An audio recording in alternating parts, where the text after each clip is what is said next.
Let's go. Wow, that was really, really fast silence. Well, firstly, thank you everyone for coming. It's a bit of a weird thing. The whole, I don't know, I've called it a launch, and that's kind of what it is, except for me it's, so I mean, I've told a lot of you that basically the original idea for this came in 2007, I think, and it was after watching a really awful superhero film.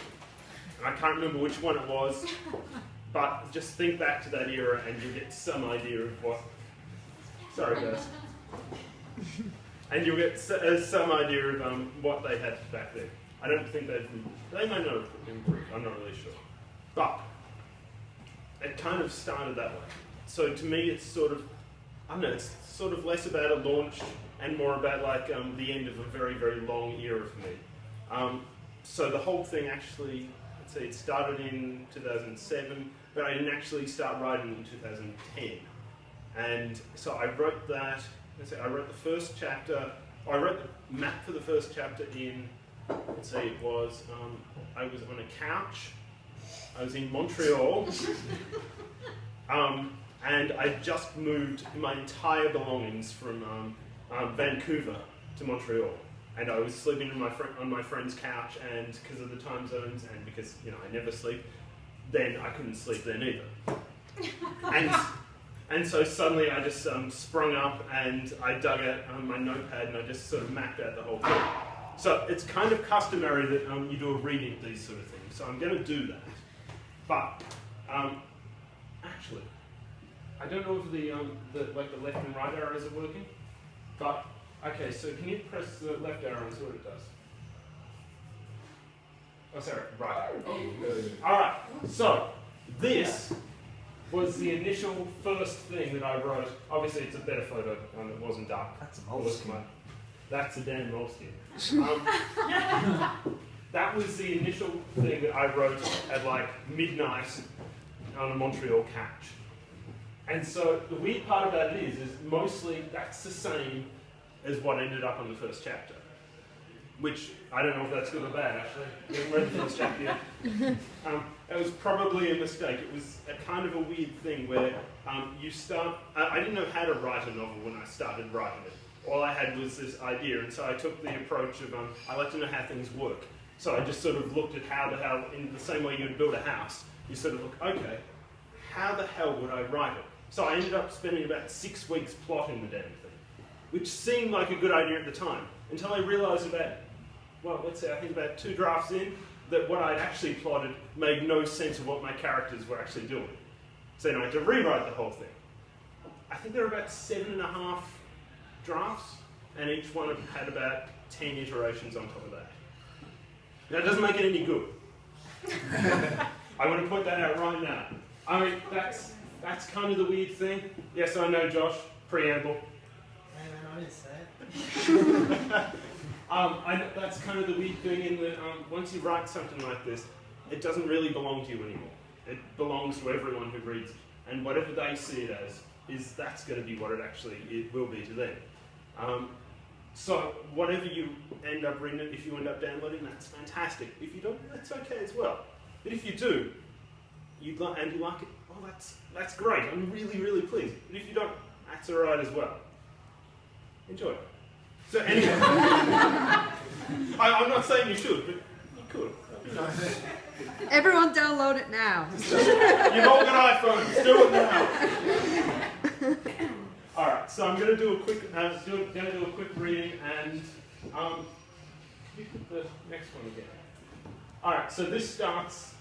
So as you know, the Nutcracker is the original idea was essentially because I didn't like how superheroes were doing things. So the idea was essentially that it was this idea of this guy who had to live this double life because he couldn't pay the rent just saving people's lives. And I mostly liked it because I saw so much comic value in actually writing something where someone is so corrupted and they don't really know why.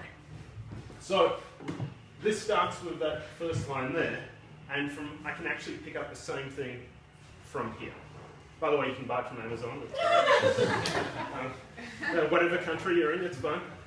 So I'm just going to read a little bit from it because it's sort of customary to do so.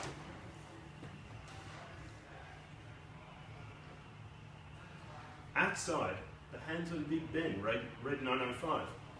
Nutcracker stood on the ledge of Westminster Bridge and stared through the moonlit night at the Houses of Parliament. The lights are still on. That's a good sign, he said. A group of young girls walked past and giggled. I'm not talking to myself. I'm just making mental notes, said the Nutcracker. The girls blushed and covered their mouths. He continued, You'll do it one day. You won't always have your friends to hear your remarks. He rolled his eyes and faced the south bank of the Thames River. Watching the water below, he ran along the iron ledge, weaving past the giggling girls and the street vendors. He stopped when he reached the path below, looked down, took a deep breath, and leapt from the bridge, landing feet first into a somersault. The Nutcracker rose, swept the dust from his suit, and surveyed the vacant Ferris wheel surroundings. He then stepped up to the wheel's entrance and the door was opened. Inside, the capture was dark, yet a figure was visible. It was a man of olive skin and black woolen clothing. He was sitting on a bench. The man ran his fingers through his thick black moustache. Mr. Nutcracker, you're late, he said in a thick French accent. That's my best French accent. No offender. The Nutcracker stepped into the capture. Would it have really mattered if I had been on time? He said. The doors closed behind me. The lights turned on in the capsule and the wheel began to turn again. The Nutcracker sat on the opposite bench and looked out at the window. His gaze followed the north bank of the Thames River to the lights of Piccadilly Circus in the distance. Said the moustache man. Here we go, said the Nutcracker. What was that? The Nutcracker sighed and turned away from the window. You said you wanted to see me, Spaniard. It is the Spaniard. Look, whatever. Why am I here? You are here to stop me, he said, and he smiled and raised in his hand a black box with an unlit green button. But you cannot stop me. The Nutcracker rolled his eyes. Stop what? Whatever it is you're planning, you won't do it, he said. Nutcracker said, Okay, here's what's going to happen. He leant forward and looked directly into the Spaniard's eyes. We'll talk for a while. You'll boastfully reveal what you plan to do. I'll talk you out of it. And you'll leave with the police. And I'll go home and watch EastEnders. That does not always happen. You would not take me to the police. Just because I haven't doesn't mean I won't, Spaniard. The Spaniard looked down at the thick white beams holding the wheel together. It does not matter. This time it is different. Whatever you say, Spaniard. Look, banter aside, there's no way you're going to blow up the Houses of Parliament. We know that, said the Nutcracker, gesturing out to the capsule window to the buildings on the other side of the river. The Spaniard glanced at the buildings. His hand still gripped the black box. I did not tell you that. How did you know? The Nutcracker started. I just know. But how could you? The only person... Look, I assumed it, okay? But it doesn't matter. There is no way you're that stupid. The Nutcracker nodded. Sorry, Spaniard nodded. You're right, Mr. Nutcracker. I am not going to blow up your Houses of Parliament. Your precious buildings are safe, he said and smiled. Instead, I am going to blow up the London Eye and send it rolling wildly down your River Thames.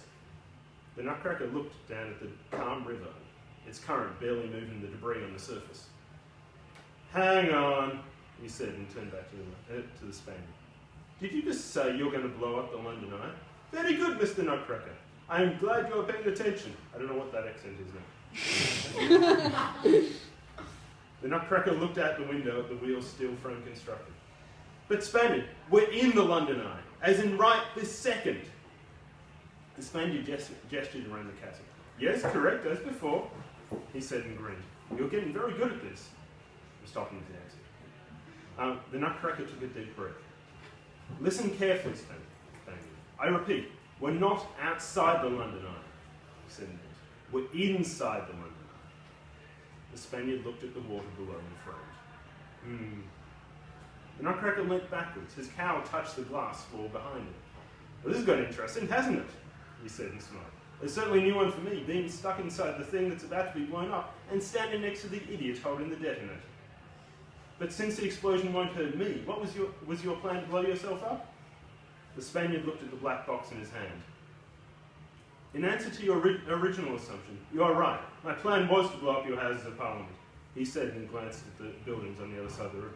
I had intended to detonate it from here, but so you could watch it fall. But by the time I realised I could not pass the building security, your invitation was already sent. Hang on for just for a second. I want you two to that. Sorry. Thank you. On the pool table. Thank you. There. Well done. Thank you. The Nutcracker stared at the Spaniard. And you couldn't change the invitation, so you decided to change the plans and blow up the London Eye instead? Exactly, said the Spaniard. With us inside. I did not think about this part. Tell me, Spaniard, what did you think about? Anything at all? As the Spaniard opened his mouth, the Nutcracker held out his hand. Hold on a second. He took his phone from his pocket and opened a message. Break in at London Eye. Wheel dark. Area clear. The call came from Scotland Yard 20 minutes ago, said the Nutcracker, and put the phone back in his pocket. With their response times, they should be here any second. The Spaniard looked down at the 4 police cars approach the wheel's base. The cars' blue lights shone up through the white pipes and reflected on the capture's glass. The Nutcracker looked at the Spaniard. Look, I know you're not going to blow anything up. You never do. But this is the 4th time we've been in this situation. And, well, I'm getting kind of tired of it right now. The Spaniard counted his fingers. It is the 5th. Okay, 5th. The point is, what are you going to do about it? Said the Nutcracker. The Spaniard opened his mouth to speak. That was rhetorical. I'll tell you what you're going to do. You're going to give me the detonator, and we're going to leave this death trap before one of us, namely you, gets killed. Yes, I suppose. The Nutcracker stood up and held out his hand. Defeated, the Spaniard rose from his bench and prepared to relinquish the detonator. As his arm extended, the Ferris wheel stopped. The capsule went dark and swung violently. The Nutcracker caught his balance and looked down at the police cars. Fuck! Why do they always cut the power? He said and looked at the Spaniard, whose jaw had dropped. What are you so upset about? The Spaniard looked at the black box on the floor. The Nutcracker picked it up and turned it over. The switch was glowing bright green. It is armed, said the Spaniard. Yes, I worked that one out. But shouldn't have it exploded by now? He glared at the green button and smiled. You screwed up the detonator. The one time in your life when you actually set off your own detonator. That genius engineering brain of yours made a fucking mistake. You fucked up when it counted. The Spaniard looked at the device. I do not make mistakes and I do not fuck up, he said as the explosion in the centre of the wheel muffled his words. The Nutcracker watched as police ran from the flames that engulfed the base of the wheel. You did this properly, right? He said and turned back to the Spaniard. You said it to fall into the river, not the buildings. It will fall and it will float, said the Spaniard. The Nutcracker nodded and put his arm around the Spaniard, pulling him close to his waist. This feels like a violation to me, said the Spaniard. Look, you're not exactly my type either, said the Nutcracker, who then faced the river and changed his right hand to a fist. Just hold on, he said, and charged. Glass shattered and they fell through the air.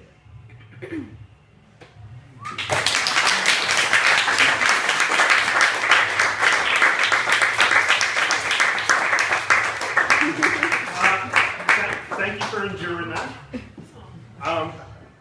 Look, I mean, this is kind of, as I said at the start, this is more of a launch. It's a launch, but it's kind of a celebration.